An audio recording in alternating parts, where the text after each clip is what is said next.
ओ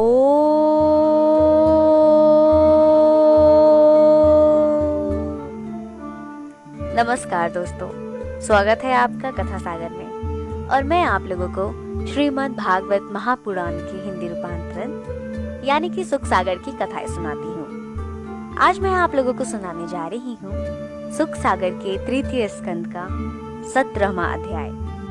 इस अध्याय में हिरण्यकशिपु और हिरण्याक्ष की उत्पत्ति तथा हिरण्याक्ष की दिग्विजय प्राप्ति दी गई है। कथा शुरू करने से पहले मैं आपको ये कहना चाहूंगी कि अगर अभी तक आपने कथा सागर के परिवार से नहीं जुड़े हैं तो आप कथा सागर के परिवार से जुड़ जाएं। कर ले चैनल को सब्सक्राइब, हिट करें बेल आइकन। और कथा शुरू करने के पहले आप भी मेरे साथ एक बार भगवान के चरणों में सिर झुकाकर उनसे आशीर्वाद लेकर प्रेम पूर्वक उनको याद करके मेरे साथ एक बार बोले, ओम नमो भगवते वासुदेवाय नमः। अब कथा को ध्यान पूर्वक सुने।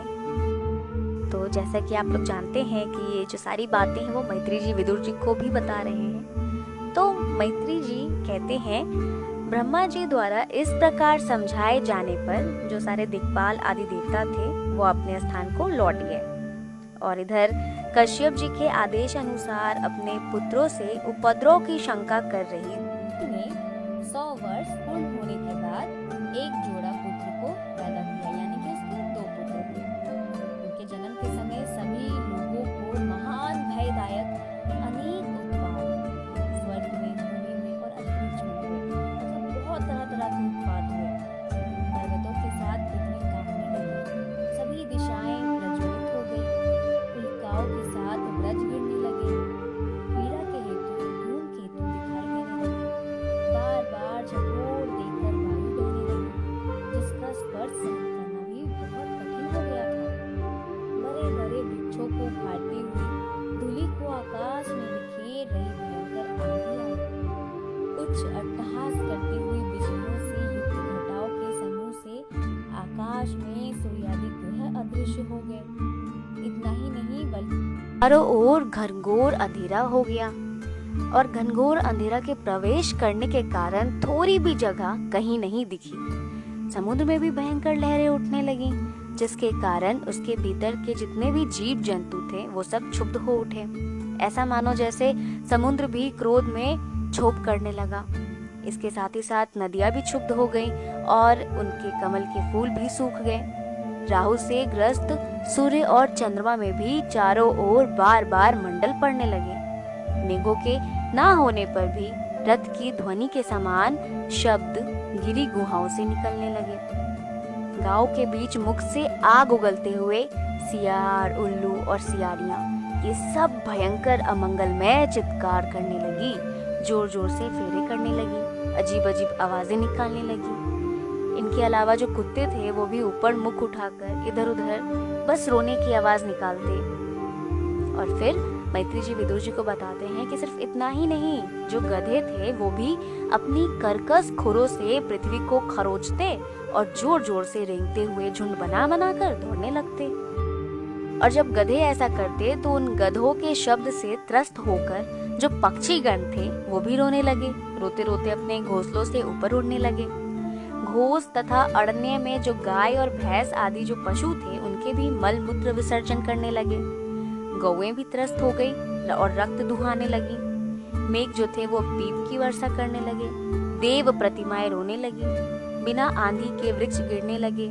पुण्य ग्रहों को दूसरे पाप ग्रह अतिक्रमण कर गए और वक्र गति से आकर परस्पर टकराने लगे तथा वे सब मानो जलने लगे।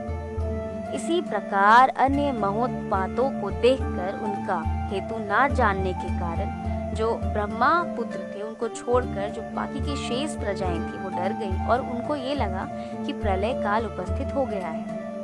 वे आदि दैत्य आत्म पौरुष को सहसा व्यक्त करते हुए अपनी ब्रज के समान कठिन देह से बड़े भारी 2 पर्वत पति के समान बढ़ने लगे। वे अपने सुवर्ण किरीट शिखरों से आकाश का स्पर्श कर रहे थे। कौन?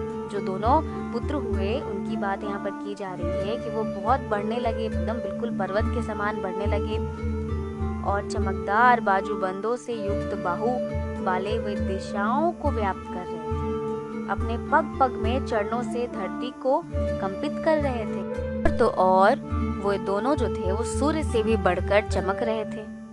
तब प्रजापति कश्यप ने उन दोनों में जो प्रथम पुत्र उत्पन्न हुआ था उसका नाम हिरण्यकशिपु रखा और दूसरे का नाम हिरण्याक्ष रखा। उन्हीं नामों से वे प्रजाओं में प्रसिद्ध हुए। हिरण्यकशिपु ने अपने बाहुओं से उद्धत तथा ब्रह्मादेव के वर के प्रभाव से मृत्यु रहित होकर लोकपालों के साथ तीनों लोक को वश में कर लिया। उसका सदा प्रिय करने वाला प्रिय भाई जो हिरण्याक्ष था वो गदा लेकर युद्ध की इच्छा से प्रतिपक्षी की खोज करते हुए स्वर्ग में गया। दूसरा वेगवान अपने पैर से सुवर्ण के नुपुरों का शब्द करते हुए चलने वाले विजय लालसा से युक्त प्रचंड गदाधारी शौर्यवीर और वर से उन्मत्त निरंकुश निर्भय उसे देखकर गरुड़ से डरे सर्पों के समान देवता लोग छिपने लगे। उस दैत्येश्वर ने अपने तेज से तिरोहित जानकर मक्त इंद्र आदि के सहित सब देव गणों को ना देखते हुए अत्यंत जोर से गर्जना की। स्वर्गवासी देवताओं को ललकारने लगा और जहां तहां उनसे युद्ध करने लगा। अंत में देवता जो थे वो हिरण्याक्ष और कशिपु के भय से उसी प्रकार भागकर छिपने लगे जिस प्रकार गरुड़ को देखकर सर्प भागकर छिपने लगते हैं। इस प्रकार जब हिरण्याक्ष ने पृथ्वी पर भी किसी को अपने से युद्ध करने योग्य नहीं देखा तो वो समुद्र में घुसा और बहुत दिनों तक जल क्रीड़ा करता हुआ जल जंतुओं के स्वामी वरुण जी के पास पहुंचा और उनका उपहास करता हुआ बोला, सुनता हूँ कि तुम लोकपाल हो और बड़े बड़े योद्धाओं, दैत्यों और दानवों को हराकर तुमने राजस्व यज्ञ किया है। अतः आओ आज हमारे साथ युद्ध करो। हिरण्याक्ष की यह कटुवाणी सुनकर वरुण जी को पहले तो क्रोध आया, फिर वो शांत होकर बोले, हे हिरण्याक्ष, हम तो युद्ध करते करते थक गए हैं, अब तुम्हारे जैसे योद्धा से नहीं लड़ सकते। विष्णु जी के अतिरिक्त कोई ऐसा नहीं है जो तुमसे युद्ध कर सके। तुम उन्हीं के पास आओ और वही तुम्हारा मान मर्दन करेंगे। इसी के साथ ये अध्याय यहीं पर संपूर्ण होता है। तो सब कोई मेरे साथ बोलिए, ओम नमो भगवते वासुदेवाय। तो आशा करती हूँ अब मुझे ये कहने की जरूरत नहीं पड़ेगी कि आगे के अध्याय और भी ज्यादा रोचक होने वाली है। वो तो आपको खुद ही पता लग गया होगा कि आगे के अध्याय आने वाली अध्याय कितनी ज्यादा और रोचक होने वाली है। तो इसके लिए आप हमारे साथ जुड़ जाए, क्लिक करें सब्सक्राइब कर दे चैनल को। और आगे की कथा सुनने से पहले अगर आप पहले की कथा नहीं सुन रहे थे तो आप पहले की कथा अवश्य सुनिए। अच्छी अच्छी बातों को अपने तक सीमित बिल्कुल भी नहीं रखें, से जितना ज्यादा हो सके उतना शेयर करें, लोगों तक पहुंचाएं, जन जन तक पहुंचाएं। अब मैं लेती हूँ आप लोगों से विदा, जल्द मिलूंगी 18वें अध्याय के साथ जिसमें भगवान वराह और हिरण्याक्ष का युद्ध है। तब तक आप लोग खुश रहें, अच्छे से स्वस्थ